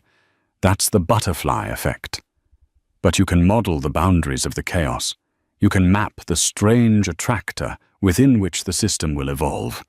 You're not predicting the exact position of a satellite in 3 months. You're predicting the probable shape of its path. It's about probabilities, not certainties." She walked closer to the screen, her academic instincts taking over. "What are the primary variables causing the decay? Are we talking atmospheric drag? Gravitational anomalies from lunar and solar cycles, solar radiation pressure?" Declan gestured for her to continue, a look of intense concentration on his face. He was listening, truly listening. "The standard models are too simple," Sophie theorized, thinking aloud. "They treat these forces as separate inputs, but they're not. They're interconnected. A solar flare increases radiation pressure, which also affects the upper atmosphere's density, which in turn magnifies drag, but not uniformly across the whole constellation. It's a feedback loop, a non-linear system. The problem isn't one variable. It's the interplay between all of them." She turned back to him. "Your engineers are trying to solve a dozen separate math problems. They need to be solving one much more complex, unified one." For a long moment, Declan was silent. He studied her, his gaze piercing. He had asked the same question to his head of engineering, a man with 30 years of experience and a PhD from Caltech. That man had given him a 2-hour presentation filled with jargon and excuses. This young woman in a simple blouse had explained it more clearly in 2 minutes than his entire team had in 2 months. "Show me," Declan said, his voice a low command. He pointed to a secondary console, a sleek touchscreen interface. "The raw telemetry data is there. Show me what you mean by a unified model." Sophie hesitated. This was the precipice. Behind her was her life of ramen and textbooks. In front of her was a world she couldn't comprehend. She thought of the $5,000 consulting fee. She could just take the money and walk away. But the problem was beautiful. It was a puzzle of cosmic proportions, the kind of thing she dreamed of solving. She sat down at the console. Her fingers, hesitant at first, began to fly across the screen, bringing up data streams, cross-referencing orbital paths, with solar flare activity logs and gravitational field maps. The world outside the problem faded away. It was just her, the data, and the elegant hidden pattern she knew was there. For the next hour, she didn't speak. She worked her mind lit up with the fire of true intellectual engagement. Declan stood behind her, watching in silence. He saw not a waitress, but a first-rate analytical mind at work. He saw the way she instinctively linked disparate datasets, the way she built a framework for a new simulation with a speed and intuition that was staggering. Finally, Sophie stopped. She had created a rough preliminary framework. It was far from a solution, but it was a new way of looking at the problem. "It's a start," she said, her voice tired but energized. "You'd need to run this through a supercomputer, refine the variables. But it should give you a probabilistic forecast, not a deterministic one. It'll show you which satellites are at the highest risk of deviation and within what parameters. It can make your corrections predictive instead of reactive." Declan walked around the table and looked at the model she had built. A slow, almost imperceptible nod was his only reaction. But to anyone who knew him, it was the equivalent of a standing ovation. "The non-disclosure agreement," he said, gesturing to a thin folder on the table that Sophie hadn't noticed. "Gabriel will walk you through it. I want you to work with my engineering team. I will pay you a consulting fee of $10,000 a week until the problem is solved." Sophie's head spun. $10,000 a week. It was a laughable, life-altering amount of money. "But my classes," she stammered. "My studies." "We'll work around your schedule," Declan said dismissively, as if arranging university timetables was a trivial matter, which for him it probably was. "You'll have full access to our resources, our data, our labs, our people. All I want is the solution." Then his expression shifted. A shadow of something more personal crossed his face. "One more thing. What happened at the restaurant? My behavior was unacceptable. There's no excuse for it." It wasn't a warm apology, but it was direct, unflinching, and Sophie sensed cost him a great deal to say. It was an admission of fallibility from a man who likely never admitted to any. "Thank you," Sophie said quietly, accepting the apology. As Gabriel entered to handle the paperwork, Declan turned to look back out the window. He was a man on the brink of a corporate disaster. A rival company, Vance Dynamics, run by the notoriously ruthless Lorraine Vance, was circling ready to pick up the multi-billion-dollar government contract the moment his Helios network was officially declared a failure. The pressure on him was immense. He had built his empire on the promise of flawless innovation, and he was about to be undone by a few stray solar winds. He had hired this girl out of a desperate, long-shot hunch. But as he watched her speak to Gabriel, her expression serious and intelligent as she read over the legal document, he realized it might be the single best business decision he had ever made. He had been looking for a solution in his labs and boardrooms, but he may have just found it in the most unlikely of places, serving him wine at table 7. Sophie's life transformed overnight. She was an anomaly, a ghost in the machine of Rutherford Innovations. She didn't have a formal title or a designated office. Instead, she was given a security pass that granted her access to the R&D labs on the 48th floor, a sterile, hushed environment where some of the brightest minds in the industry worked. The first few days were a trial by fire.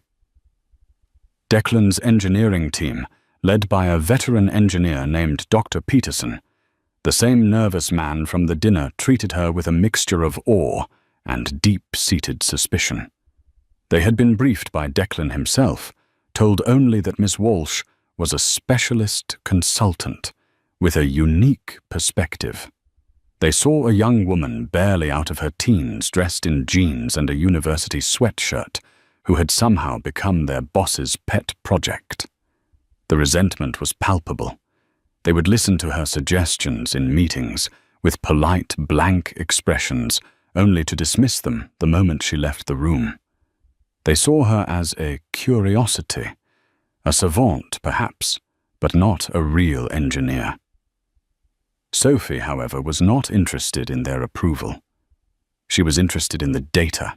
Declan had given her unfettered access, and she dove into the raw satellite telemetry like a pearl diver. She worked around her class schedule, often arriving at the tower late in the afternoon, and working deep into the night, long after the regular employees had gone home. It was during these quiet hours that she and Declan began to form an unusual, unspoken partnership. He was a notorious workaholic and was almost always in his penthouse office. He would often come down to the labs around midnight, finding her surrounded by glowing screens, a half-empty coffee cup by her side. He wouldn't say much at first. He would just watch, observing her process. But soon he began to ask questions, not just about the project, but about her studies. "What's the subject of your thesis?" he asked one night, leaning against a console. "The potential for detecting exotic matter signatures in the accretion disks of supermassive black holes," she replied, without looking up from her screen. Declan was silent for a moment. "So looking for needles in a cosmic haystack?" "Something like that." She smiled faintly. "It makes this satellite problem seem almost manageable." This became their routine. He would bring her coffee. She would explain her latest breakthrough in the model. He would challenge her assumptions, pushing her, debating her, treating her not as an employee, but as an intellectual peer. In these late-night sessions, stripped of the corporate hierarchy, the rude billionaire from the restaurant vanished. In his place was a man who was brilliant-driven and possessed a deep, almost boyish passion for the physics that underpinned his empire. Sophie, in turn, began to see past his abrasive exterior. She saw the immense pressure he was under, the weight of the thousands of jobs and the future of technology that rested on his shoulders. She also saw a profound loneliness in him, the isolation of a man who stood at the top of a mountain. One evening, as they worked on a particularly stubborn piece of the simulation, he shared a rare glimpse into his past. "My father was an engineer," he said, staring at the screen, but seeing something else entirely. He believed emotion was a flaw in the system, a bug to be patched. Success was the only acceptable output. Anything else was a rounding error. Sophie understood him a little better then. His rudeness wasn't just arrogance. It was a learned behavior, a shield forged in a childhood devoid of warmth. As Sophie's predictive model grew more sophisticated, it began to yield results. It started correctly forecasting minor orbital deviations 24 hours in advance, then 48. Soon the team could anticipate and correct for shifts a week before they happened. The unavoidable stochastic interference was becoming predictable. The attitude of the engineering team began to shift. Suspicion turned to grudging respect, then to outright admiration. They started seeking her out, asking for her input, including her in their core discussions. Dr. Peterson even apologized to her privately. "I've been working in this field for 30 years, Miss Walsh. I've never seen anyone approach a problem like you do. It's humbling." Sophie was finally in her element. The $10,000 a week was life-changing, allowing her to quit her other part-time jobs and focus completely on her studies and this project. But the real payment was the work itself. This was what she was born to do. Her relationship with Declan was also evolving.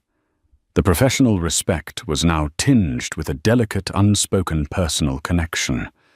There was an intellectual chemistry between them that was more potent than any physical attraction. They finished each other's sentences in technical discussions, anticipated each other's logical leaps.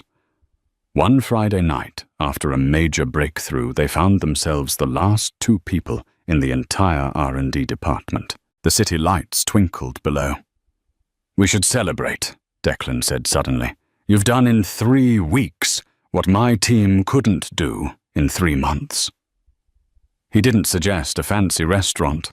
Instead, he led her to the building's rooftop helipad. A helicopter was waiting. They lifted off into the night sky, the city unfolding beneath them in a breathtaking tapestry of light. They didn't talk much during the flight. They just watched the world from a god's-eye view. He took her to a small, private observatory he owned upstate. It was a simple dome with a powerful research-grade telescope, a far cry from her clumsy instrument back in her apartment. For the first time, Sophie saw Declan truly relax. As he talked about the constellations, about the challenges of deep space imaging, the ruthless CEO disappeared and the MIT-trained engineer with a love for the stars emerged. She looked at him, his face illuminated by the soft red light of the observatory's instruments, and felt a strange, unexpected pull. This man who had humiliated her just weeks ago was now showing her the universe. But as their new partnership solidified, a shadow was lengthening. Lorraine Vance, the CEO of Vance Dynamics, was growing impatient. The government contract was still up for grabs, and she had expected Rutherford Innovations to have collapsed by now. Her sources inside the company told her they were on the verge of a breakthrough led by some mysterious new consultant. Lorraine was not a woman who liked to lose. She decided it was time to stop playing fair and introduce her own chaotic variable into the system. And she knew just where to strike. The breakthrough came on a Tuesday. After weeks of refinement, Sophie's model, which the team had affectionately nicknamed Cassandra because it could see the future, was finally ready for its full-scale test. It was designed to run a 6-month predictive simulation of the entire Helios constellation, accounting for every variable she had built into it. If it worked, it would not only save the current network, but would form the basis for all future satellite guidance systems at the company. It would be a paradigm shift in the industry. The mood in the control room was electric. The entire senior engineering team was present, along with Sophie and Declan, who stood at the back watching with his arms crossed, his expression unreadable but radiating intense focus. Sophie initiated the simulation. The supercomputer's processors whirred to life, crunching trillions of calculations per second. On the main screen, 6 months of data began to unfold in a matter of minutes. The first month passed flawlessly. The second, the third. The model was predicting orbital paths with an astonishing 99.8% accuracy. A wave of relief and quiet celebration rippled through the room. And then it happened. At the 4-month, 3-week mark in the simulation, a catastrophic error cascaded through the system. A single satellite, Helios 7, suddenly veered wildly off course, its projected path sending it into a collision course with 3 other satellites. The entire network collapsed into a mess of red warning lights and collision alerts. The simulation had failed. A stunned, horrified silence descended upon the room. All eyes turned to Sophie. The model was her creation. The failure was hers. What the hell was that? Dr. Peterson breathed, his face pale. The inputs were perfect. It doesn't make any sense. Run it again. Declan commanded, his voice tight. They did, and again. The result was the same. At the exact same point in the simulation, Helios 7 went rogue, triggering a chain reaction of failures. There must be a bug in my code, Sophie said, her mind racing, a cold knot of dread tightening in her stomach. A miscalculation in the feedback loop. For the next 48 hours, she worked without sleep, fueled by coffee and desperation. She dissected her model line by line, equation by equation. Declan stayed with her, a silent, grim presence. The pressure from the Department of Defense, the client for the contract, was mounting. The deadline for a solution was the end of the week. Vance Dynamics was already publicly questioning Rutherford Innovations' ability to deliver. The company's stock was plummeting, but Sophie could find nothing wrong with her math. The physics was sound. The code was elegant and efficient. There was no bug. "That's impossible," Declan said when she told him. His patience, already worn thin by the stress, finally snapped. The cold, ruthless CEO returned with a vengeance. "A system doesn't fail without a reason. You missed something. Some variable you didn't account for." "I accounted for everything," Sophie insisted, her voice raw with exhaustion and frustration. "Solar flares, gravitational lensing, atmospheric density shifts. It's all in there." "The model is correct." "Clearly, it's not." He shot back, his voice echoing in the empty lab. "This elegant model of yours just cost me billions of dollars and possibly my entire company." The accusation hung in the air between them, sharp and poisonous. The trust they had built, the intellectual partnership, the fragile personal connection, it all shattered in that moment. He looked at her, and in his eyes she saw a flicker of the same dismissive anger from the restaurant. In a crisis, he had reverted to his default setting, blame the variable you don't understand. And she was the newest, most unknown variable in his system. "Maybe you're right," she said, her voice hollow. "Maybe I'm in over my head." She turned, picked up her bag, and walked out of the lab, leaving him standing alone amidst the screens displaying her catastrophic failure. The accusation wasn't just in his words. It was spreading through the company. Rumors began to fly. Who was this girl, anyway? The consultant who appeared out of nowhere. The one with no background, no security vetting. The one who was given complete access to their most sensitive project.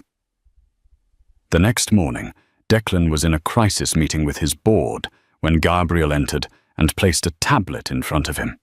On the screen was a highly encrypted file. It was an internal data transfer log. "We found the anomaly," Gabriel said quietly. "It wasn't in Miss Walsh's code. It was in the raw telemetry data being fed to her code." Declan's eyes narrowed as he scrolled through the log. He saw it instantly. A tiny packet of malicious code, a ghost in the machine, had been embedded deep within the data stream for Helios 7. It was designed to remain dormant until the simulation reached a specific future date, at which point it would introduce a single false velocity reading. A tiny nudge, imperceptible in the short term, but catastrophic over time. It was a brilliant, insidious piece of corporate sabotage. It wasn't a bug. Declan realized, a cold dread washing over him. It was a time bomb. The packet was uploaded from an internal workstation 2 days ago, Gabriel explained. "We've traced the IP address." He showed Declan the result. The workstation belonged to Dr. Peterson. The betrayal was shocking, but the implication was worse. Declan had accused Sophie. He had let his fear and his anger override his logic. He had looked at the one person who had offered him a real solution and had seen only a scapegoat. The weight of his mistake was heavier than any financial loss. "Where is she?" Declan demanded, his voice low and urgent. "She left the building last night. Didn't answer her phone this morning. Her university professor, a Dr. Anya Sharma, said she called in sick to her classes today," Gabriel reported. Declan stood up, his face a mask of grim resolve. He had to find her. He had to apologize. But he knew a simple, "I'm sorry," wouldn't be enough. He had broken something far more valuable than a simulation. He had broken her trust, and with the wolves at the door and his company hanging by a thread, he was terrifyingly aware that he couldn't fix this mess without her. The world had shrunk back to the confines of Sophie's tiny apartment. The soaring Rutherford Tower, the endless streams of data, the thrill of the intellectual chase, it all felt like a fever dream. She was back in her reality of worn textbooks and a leaky faucet. She hadn't been sick. She had been wounded. Declan's accusation had cut deeper than she wanted to admit. It wasn't just that he'd doubted her work. He'd doubted her. After all their late-night conversations and shared moments of discovery, when the pressure mounted, he had seen her as nothing more than a liability. She ignored the incessant buzzing of her phone, knowing it was him. Instead, she stared at the complex star chart on her wall, finding a strange comfort in its predictable, celestial mechanics. The universe was trustworthy. People she was learning were not. A firm, insistent knock on her door startled her. It wasn't Brendan's casual rap. This was different. She opened the door a crack, and her breath hitched. Declan Rutherford stood in the cramped, poorly lit hallway of her building. He looked utterly out of place, his expensive suit jarring against the peeling paint and worn linoleum. He looked tired, haggard, and for the first time since she'd met him, he looked uncertain. "Sophie," he said, his voice quiet. "Can I come in?" She hesitated, then opened the door wider.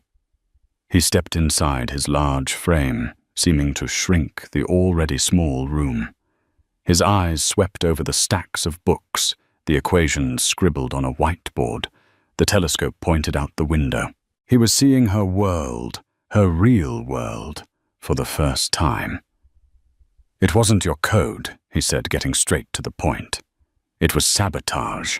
A malicious data packet was injected into the telemetry for Helios 7. It was designed to trigger the failure in the simulation." Sophie stared at him, processing the information. A wave of relief washed over her, so potent it made her feel dizzy, but it was followed by a cold flash of anger. "And you assumed it was my mistake?" "Yes," he said, meeting her gaze without flinching. "I did. And I was wrong. I was under pressure, and I reverted to my worst instincts. I let my suspicion of the unknown override the data. And you were the unknown factor. There is no excuse for what I said or for how I treated you. I am truly sorry." The apology was raw and unflinching. It was the same directness he applied to his business dealings, but this time it was aimed at acknowledging his own failure. "We caught the person who did it," he continued. "It was Peterson, my head of engineering. Lorraine Vance got to him, offered him a fortune and a directorship at Vance Dynamics. He confessed everything. The betrayal was staggering, but it all made sense." "So what now?" Sophie asked, her arms crossed. "Now Vance is making her final move." Declan said, his expression grim. "The DoD has given me until tomorrow at noon to present a viable working model. If I can't, the Helios contract goes to Vance Dynamics by default. She thinks she's already won. She sabotaged the project, and I drove away the one person who could fix it."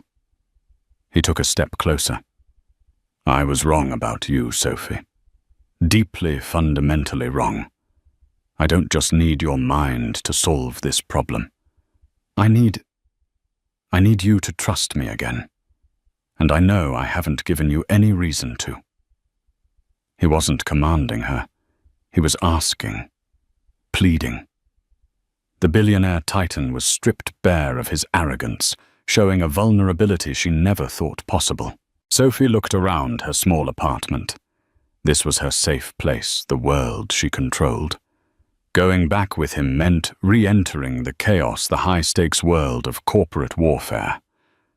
But the problem was still unsolved. The puzzle was still waiting for its final piece. And deep down, the part of her that yearned to solve the universe's greatest mysteries couldn't resist. The saboteur's code, she said, her mind already shifting back into analytical mode. It gives us an advantage. Declan looked at her, a flicker of hope in his eyes. How Lorraine Vance thinks she's crippled our simulation, but she's also shown us her hand. We know her method. She attacks the input data, not the system itself. We can use that. We can build a countermeasure. The energy in the room shifted. They weren't a billionaire and an ex-waitress anymore. They were partners again. They returned to the tower immediately. The building was a ghost town, save for a skeleton crew of the most loyal engineers, and Gabriel, who greeted Sophie with a respectful nod. The plan was audacious. They wouldn't just fix the simulation. They would turn the tables on Lorraine Vance. While one team worked on scrubbing the malicious code and rerunning the successful simulation, Sophie and Declan worked on something new. She'll try again, Sophie reasoned. During the live presentation to the DoD, she'll have a hacker try to corrupt the live data feed. We have to anticipate it. Working side by side, their earlier synergy returned stronger than ever. They designed a ghost system, a secondary analytical layer that would run parallel to the main model.